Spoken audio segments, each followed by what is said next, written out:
You've entered the boss room. I wanted to talk about directing kind of late into Echelon 2 and beyond this time around. It's been quite a while, months. Tried to do the weekly thing or monthly thing, and then, like most people, it was a bit too easy to give up and get distracted with other things, weddings, tests. But hey, back to it now. Anyhow, Echelon 2 and beyond, there's a point that I've come to running this game levels 1 to 10 twice now, although the second run is at level 8. There comes a point where player features and treasure combinations really jump ahead of monster damage and capabilities.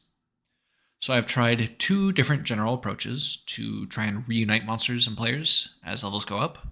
The first method, as you can see on screen here, was to just increase lethality of combats by running mostly extreme encounters and coordinating monster combinations to inflict as much damage as possible using their native stat blocks and DTOs I planted on the map. So, in this encounter, we have the lovely Omen Dragon, Ajax the Invincible, originally a leader stat block that I bumped up to the solo block because I got hit really hard and was scared that he didn't have enough stamina to live another hit.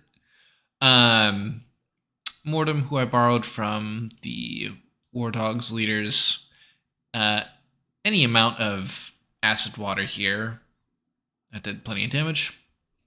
And you can tell it's a 7th-month-old map because I'm not following my own advice here. There is no concealment on this map, at least none marked in the gray boxes that I use now. There is, a height change of 3 to 0 here.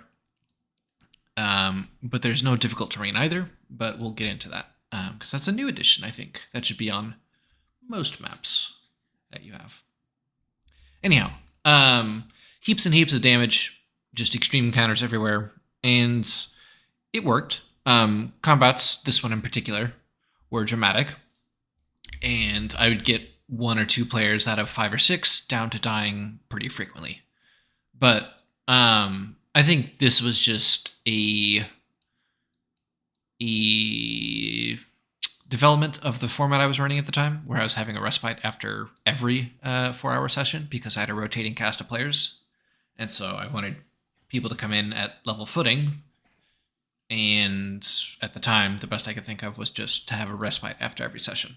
But this second run around, going 1 to 10, I'm trying to go closer to intended play pattern of balancing victories and recoveries over the course of a longer adventuring day. And I still have a rotating cast of players, but we do a better job trying to mimic that instead of just a respite after every session and then coming in full recoveries. Anyhow, I would not recommend this method. As levels go up higher and higher, the amount of stamina on the board also goes up higher and higher. So, just right here, these 2 creatures, we've got 1,000 stamina on the board. So there's just no way to resolve. It's a little silly to have 2 solos on the board and 3 potential leader level creatures. But that's a different issue. This was actually a rather good combat. Anyhow, the objective was to fetch this little object here, and it was hidden. The plot of it doesn't matter too much, but I needed that fetch objective because there's chewing through 1,000 stamina takes over 3 hours easily, over 4 probably, and I didn't have that kind of time. So using objectives to shorten the duration of your encounter is a good thing to do, but you can do that at any level, and it also just helps to have variety on combats overall. But what I found on this second run through, before I touch on the second run through, notice the positioning on the map too. So we've got melee character here engaged with melee enemy, melee engaged with the front line of the enemy, and then all the ranged characters hanging out back here. Besides the Black Ash Shadow, but they were level 9, so they can teleport all over the map at this point. This was another result of kind of plain battle map relative to what I do now. Because if there's nothing really pushing your characters around on the map, if it's only the monsters, then you're going to get melees smashing faces with melees, and then ranged characters sitting at close to max range, just very comfortable to sit there and not move for the most part because there's nothing advantageous for them to do about it. So add more threats or add things that change the conditions of the battlefield. And now I'd like to talk about the second run. And I took a different approach. Instead of just increasing damage, I went about it a little more subtly, and I tackle hero pathing towards enemies in line of effect. So let's take a look at some different maps here. This one. We'll start with this one. So inside these green shapes, we'll call them, were brambles, and they go to a height of 3. And if we just launch brambles real quick here, we had poisonous thorns, so a creature who takes damage from entering a square, it gets cut off a little bit. They take 1 damage and they gain bleeding save ends. No potency, it just happens. So if anyone moved through the inside of these bright green squares, or shapes rather, they would take a damage point and then become bleeding. And not many people want to become bleeding unless you're a revenant with the bloodless feature, because then you don't care. Additionally, I had these big overgrown plants as toxic plants. And if you're not careful, they can inflict dazed, which is not fun. So people were trying to avoid these as well. And I had a Medusa on the map, and they have speed 10, and they had some allies that could grant them immunity to the hazardous conditions on the map.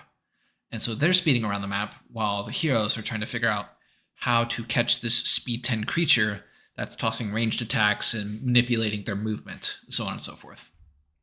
Meanwhile, I as the director am stacking up malice, and I have these statues that are also column of blades, and they too can inflict bleeding or dazed, depending on whether you have flails or just spinning blades here. None of these are really conditions that people want to run into, but you have to fight the Medusa all the same. And so what happened this map was, unlike all the other solos I've run at like E2+, I didn't just get instantly obliterated on turns 1 and 2, and then the fight was over. This went 3 rounds, and it was satisfactory. The victory condition was not to necessarily kill the creature, but rather to escape through the hidden exit under the garden, which they did, with a bit of fanfare on top. Hats off to them. But the solo did its job and was threatening. And I got some comments afterward that it was kind of impressive that this solo got to do its job and live for so long. And, they clearly identified the terrain on the battlefield as what allowed it to do that. Definitively stacked in the creature's favor, but hey, when are the odds not slanted against the heroes a little bit? You're the director, after all. Limitless power. So, there's that. Difficult terrain, I think, should be a very high consideration for most maps you run. But you don't have to have difficult terrain. As I was talking about, besides just ruining pathing, which, this map was a prime example of. Thankfully, they had avoid elementalists to blip them around the map. You can also deny line of effect. 2 examples here. I guess we'll start over here. Just going chronologically in things that I've played. This was an encounter with some Soul Rakers, which are E3 demons. And they're trying to take out the queen, which is over here. But they started down here. And they weren't in combat this whole time. But when they got to about this location, off to the west, the combat started. And they hadn't spotted the queen yet, because she's, over the wall, or through the roll rather. And while they were engaged with these melee units off to the side and some other creatures that were in the area before this combat resolved, the queen used its malice feature, Abyssal Jaunt, which is probably my favorite demon malice feature. It's 3 malice, and you unlock it at Echelon 2, and it allows a creature to ignore difficult terrain, ignore walls, ignore opportunity attacks, and so this size 5 giant demon bee phased through the wall, shot 2 players, inflicted them with potency conditions that they were not happy about, and then because it ended its turn in the wall, normally you take like damage and snap back to the place you entered through, but Abyssal Jaunt does not deal any damage, and so it just snapped right back. And that, drew a bit of player ire in a good way. They were like, oh, we're going to get kited by this giant bee, and we don't even know where it is yet. This is a problem, guys. And while I didn't have time to resolve the entire encounter because I wasn't as organized on that day, the creature did what it was intended to do. It, inflicted fear and a sense of anxiousness about finding the creature and pinning it down because, this arena is huge. I even cut off a fair chunk of the map because it was just way too massive. And if we had had more time on the day, then I think they could have done it, but they would have taken quite a beating in the process. Other things to note, the not level 7, the 7 Malice feature, demons get to drop Abyssal Portals, Abyssal Rift, I think is what it's called. You can do that anywhere on the map. So while one creature can benefit from Abyssal Jaunt, Abyssal Rift can benefit any number of creatures. So I had these controller units popping through the portals, delivering their payload, and then popping out. And while you can do this to an extent, it's important to note that denying line of effect is really frustrating if you don't have a way to interact with something on the board.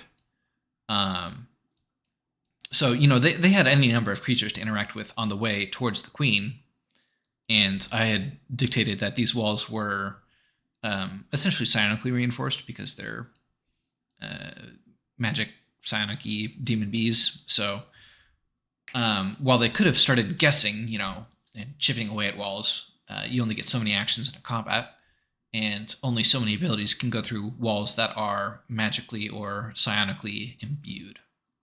So there's a limit on how much line of effect you should deny.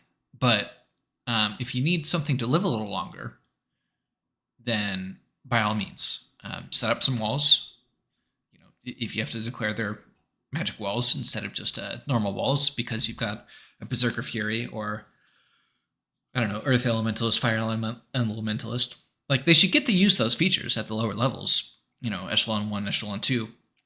But Echelon 3 is where you're really going to start to be outgunned as a director.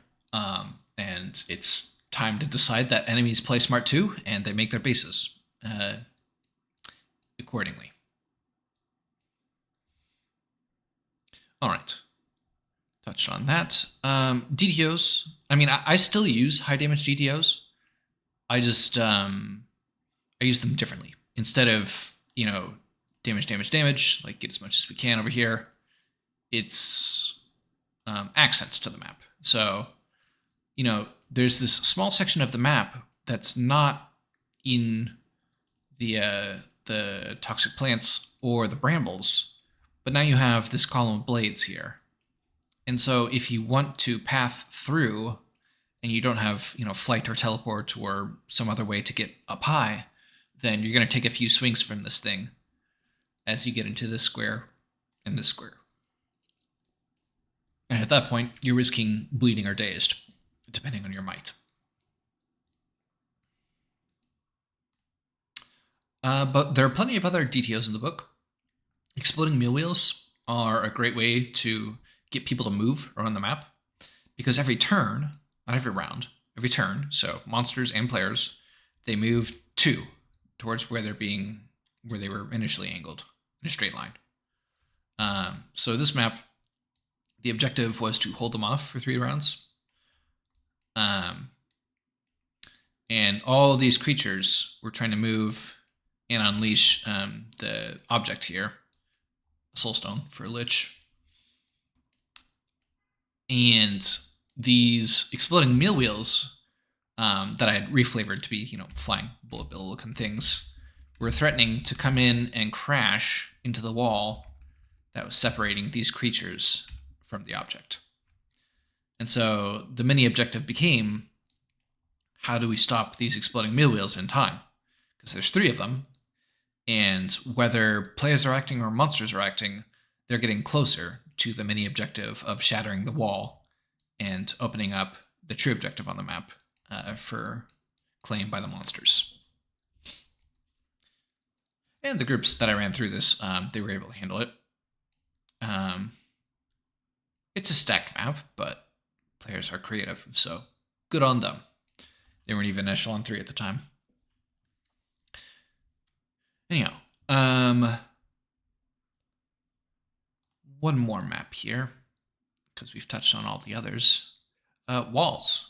Walls are another great way to deny line of effect. I mean, obviously, the other map with the Soul Reekers had walls, but if you don't have demons, you might need other ways to get your monsters to shortcut past these walls that are denying line of effect to them. So that's where the hidey hole comes in. Because the hidey hole DTO can be set up as a network here. So you can start connecting, a hole here with a hole there, and they can be any size. This is outdated information. They can just be any number of squares, is what they're called now. Or rather, what their size is dictated as.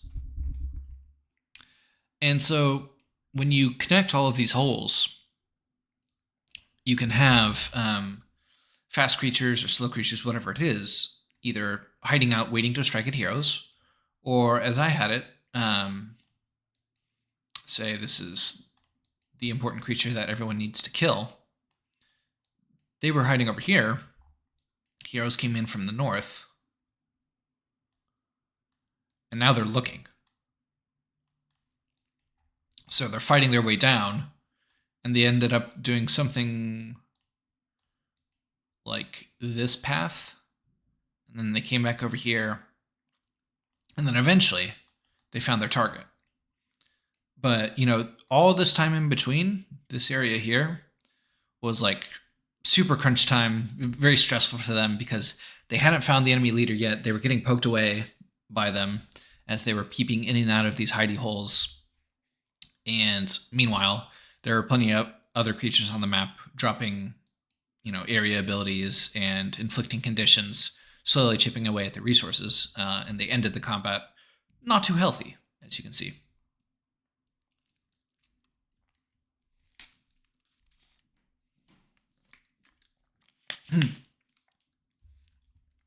And that was a success.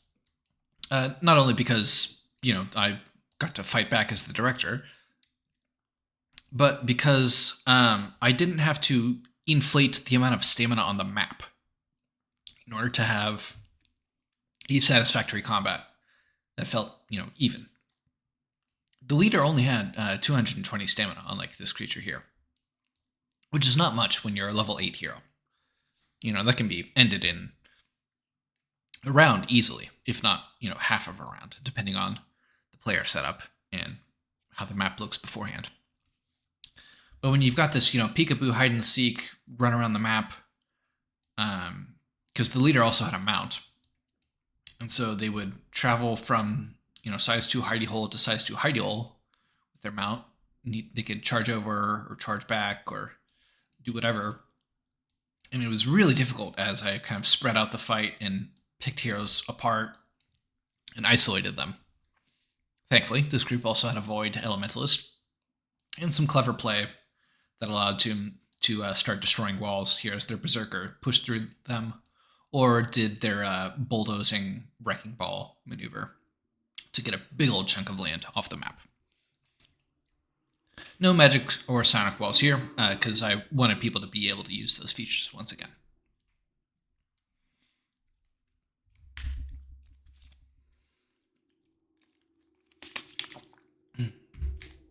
thirsty work talking about all this. Okay, one last thing. Wanted to talk about DTOs, siege engines in particular, because they have interesting behavior with minions. Hazards. Surely I have one. Arrow launcher, cool. Well, let's grab a catapult, actually. Catapult size 2. Grab some of our ghoul cravers here.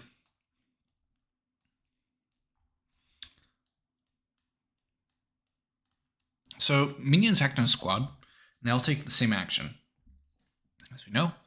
But siege engines have these weird actions that creatures can do next to them called adjacent creature actions. Go figure. And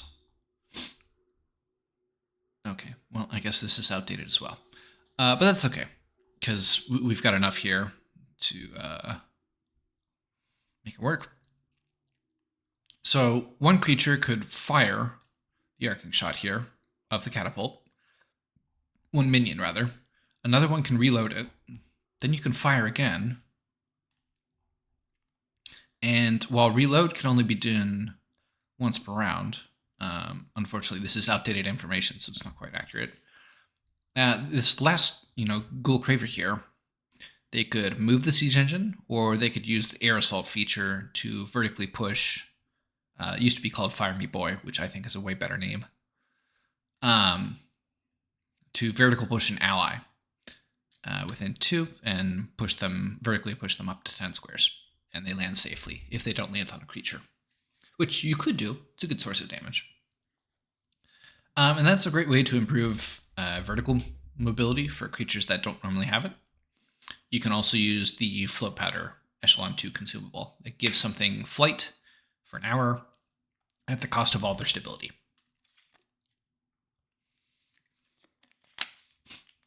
Don't be afraid to give your creatures consumables, because monster maneuvers really don't keep up with hero maneuvers at all.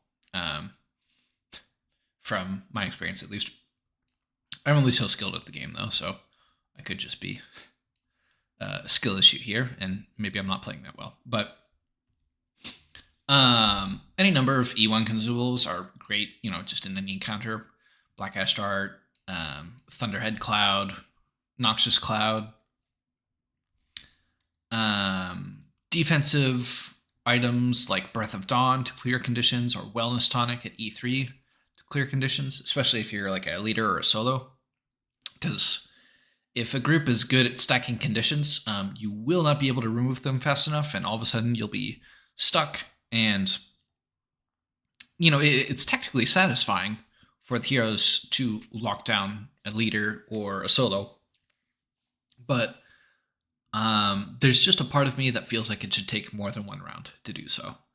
And so sometimes I'll give someone very, very important a Wellness Tonic or Breath of Dawn so that they can be evil just a bit longer. And there's no shame in doing that, because after the heroes beat them, if they do, then maybe they had a spare on them, and suddenly there's more loot to go around, and everyone loves more loot, I would hope. All right, anything else? Demon Malice, hazards, adjacent creature actions. Nope, I think I got it all. Very cool. So, thanks for joining the boss room. Hope you directors or players or whoever you are, thanks for tuning in, and have fun in Echelon 2 and beyond. Until next time.